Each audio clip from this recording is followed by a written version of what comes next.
दोस्तों, स्वागत है आप सभी का आपके अपने YouTube चैनल ग्रामर गुरु में। तो फ्रेंड्स, आज हम आपको फिगर ऑफ स्पीच के बारे में बताने वाले हैं। तो फ्रेंड्स, अगर अभी तक आपने हमारे चैनल को सब्सक्राइब नहीं किया है तो पहले चैनल को सब्सक्राइब कीजिए और वीडियो को लाइक कीजिए। धन्यवाद। तो फ्रेंड्स, बिना टाइम वेस्ट किए आइए वीडियो को स्टार्ट करते हैं। तो फिगर ऑफ स्पीच का हिंदी में अर्थ क्या होता है? अलंकार। अब ये कितने प्रकार के होते हैं? तो फिगर ऑफ स्पीच आपकी 7 प्रकार की होती है। कौन कौन से?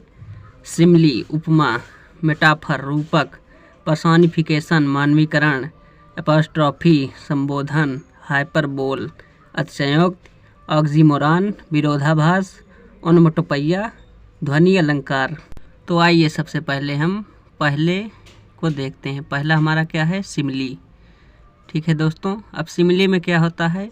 इसमें दो भिन्न भिन्न समुदायों की दो भिन्न भिन्न वस्तुओं में किसी समान गुण के तुलना की जाती है। सिमली में क्या होता है? इसमें दो भिन्न भिन्न समुदायों की दो भिन्न भिन्न वस्तुओं में किसी समान गुण की तुलना की जाती है। इसमें like, such as, just as, as, so as आदि शब्दों का प्रयोग किया जाता है। बट आपको हिंदी नहीं लिखनी होती, केवल हमने आपको यहाँ पर समझाने के लिए हिंदी का प्रयोग कर दिया है। तो आइए हम इसकी सबसे पहले डिफिनीशन देखते हैं। डिफिनीशन इसकी क्या है? A simile expresses comparison between two unlike objects और events. Usually the comparison is expressed by using like, such as, just as, as, so as. यानी कि जिनमें लाइक या such as, just as, as आदि सारे जो वर्ड दिखाई दे रहे हैं ये आ जाते हैं, वहाँ पर हमें पता चल जाता है कि ये सिमली है। ठीक, तो सिमली का अर्थ क्या होता है? उपमा। यानी कि किसी वस्तु की किसी दूसरी वस्तु से तुलना या समानता दर्शाई जाती है तो वहाँ पर सिमली अलंकार होता है। जैसा कि हम पहला एग्जाम्पल आइए देखते हैं। I wandered lonely as a cloud. I wandered lonely as a cloud. यहाँ पर क्या आ गया है? एज। तो इससे हमको पता चल गया कि यहाँ पर सिमली अलंकार है। और भी हम इसको देख सकते हैं कि I wandered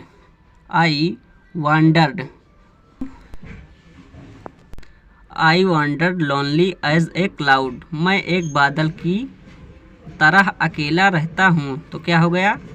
I wander lonely as a cloud. मैं एक बादल की तरह अकेला रहता हूँ। यहाँ पर बादल की तुलना अपने आप से की जा रही कि मैं हूँ वो एक बादल की तरह अकेला रहता हूँ। दूसरा एग्जाम्पल क्या है हमारा? My love is like a red rose. My love is like a red rose. मेरा प्यार लाल गुलाब की तरह है। यहाँ पर मेरे प्रेम की तुलना किससे की जा रही है? एक लाल गुलाब से। तो my love is like a red rose. मेरा प्यार लाल गुलाब की तरह है। यहाँ पर क्या आ गया है? लाइक। तो इससे हमें पता चलता है कि यहाँ पर सिमली अलंकार है। अगला एग्जाम्पल हम देखते हैं। तीसरा एग्जाम्पल हमारा क्या है? Live like a hermit. Live like a hermit. एक सन्यासी की तरह जियो। यहाँ पर जीवन को क्या बताया जा रहा है कि जीवन जो है यानी कि आप जो जीते हैं उसको एक सन्यासी की तरह जिए। इसमें भी लाइक आ गया है। तो टोटली इसका अर्थ क्या हो जाता है? एक सन्यासी की तरह जियो। तो फ्रेंड्स, जल्दी जल्दी लाइक कीजिए। कारण हम देखते हैं दूसरा अलंकार क्या है हमारा? मेटाफर। अब मेटाफर में क्या होता है? इसमें भी दो भिन्न भिन्न समुदायों के व्यक्तियों अथवा वस्तुओं में किसी समान गुण की तुलना तो की जाती है। इसमें भी दो भिन्न भिन्न समुदायों के व्यक्तियों अथवा वस्तुओं में किसी समान गुण की तुलना तो की जाती है, किंतु तुलना करने के लिए लाइक, सो एज या सो एज आदि शब्दों का प्रयोग नहीं किया जाता है।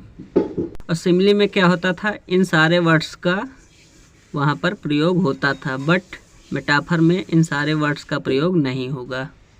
बट आपको हिंदी नहीं लिखनी है, हिंदी केवल हमने आपको समझाने के लिए बता दिया है। आइए हम मेटाफर की डिफिनीशन देखते हैं। तो मेटाफर की डिफिनीशन क्या होती है?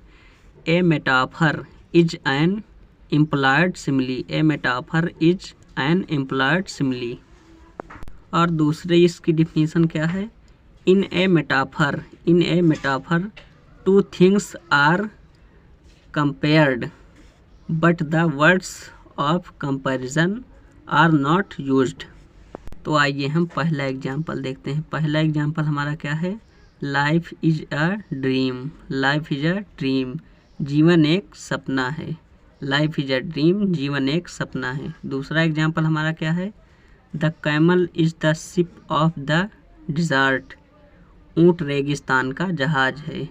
The camel is the ship of the desert. ऊँट रेगिस्तान का जहाज है। और तीसरा एग्जाम्पल हमारा क्या है? He is the star of the family. He is the star of the family, वह परिवार का सितारा है। तो पहला एग्जाम्पल क्या था हमारा? हम फिर से रिपीट कर रहे हैं। लाइफ इज ए ड्रीम, जीवन एक सपना है। वास्तव में जीवन एक सपना नहीं होता, बट हम यहाँ पर मान लेते हैं कि जीवन क्या है? एक स्वप्न है। वैसे दूसरा एग्जाम्पल है the camel is the ship of the desert. क्या वास्तव में ऊँट जहाज होता है? नहीं, लेकिन ऊँट को रेगिस्तान का जहाज कहा गया है।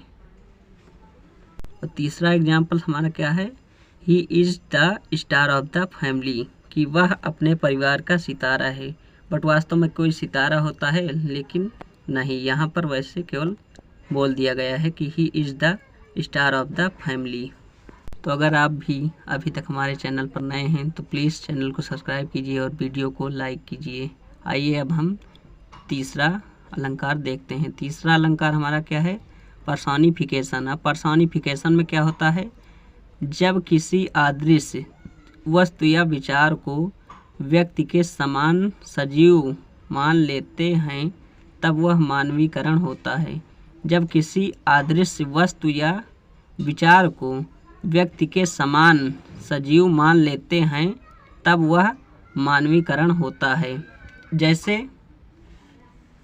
जैसे alternative knocks on the door however as soon as. अब इसकी हिंदी क्या होती है? अक्सर केवल एक ही बार दरवाज़ा खटखटाता है। अक्सर केवल एक ही बार दरवाज़ा खटखटाता है। इस वाक्य में अक्सर अदृश्य वस्तु है और वह खटखटाने का कार्य कर रहा है जो एक जीवित प्राणी का कार्य है, अतः यह मानवीकरण अलंकार है। तो डिफिनीशन इसकी क्या होती है?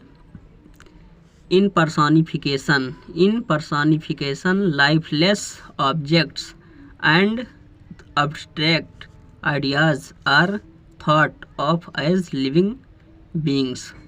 तो यहाँ पर क्या होता है कि किसी अदृश्य वस्तु की तुलना किसी जीवित प्राणी से होती है। जैसे कि पहला एग्जाम्पल हम देखते हैं, experience is the best teacher. Experience यहाँ पर क्या है? अनुभव। अनुभव यहाँ पर अजीवित चीज़ है, यानी कि जिसमें जीवन नहीं होता। ठीक, तो experience is the best teacher. Experience is the best teacher. अनुभव सर्वश्रेष्ठ शिक्षक होता है। अनुभव सर्वश्रेष्ठ शिक्षक होता है। तो यहाँ पर अनुभव क्या है? निर्जीव है। और शिक्षक क्या है? प्राणी है, जीव है।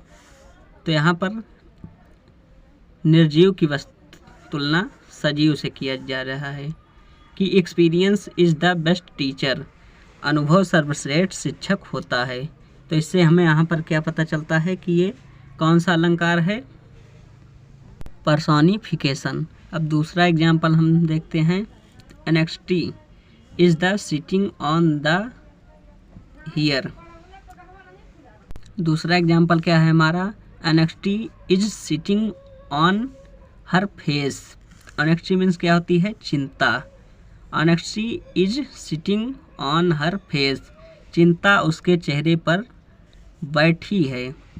तो चिंता क्या है? यहाँ पर निर्जीव है और उसके चेहरे पर बैठी है। तो यहाँ पर किसी निर्जीव वस्तु की तुलना किसी सजीव प्राणी से हो रही है कि NXT is sitting on her face. चिंता उसके चेहरे पर बैठी है। तो फ्रेंड्स, अगर आपको वीडियो पसंद आया हो तो प्लीज़ चैनल को सब्सक्राइब कीजिए और वीडियो को लाइक कीजिए और जो बचे हुए अलंकार हैं वो आपको सेकंड पार्ट की वीडियो में मिलेंगे। तब तक के लिए जय हिंद।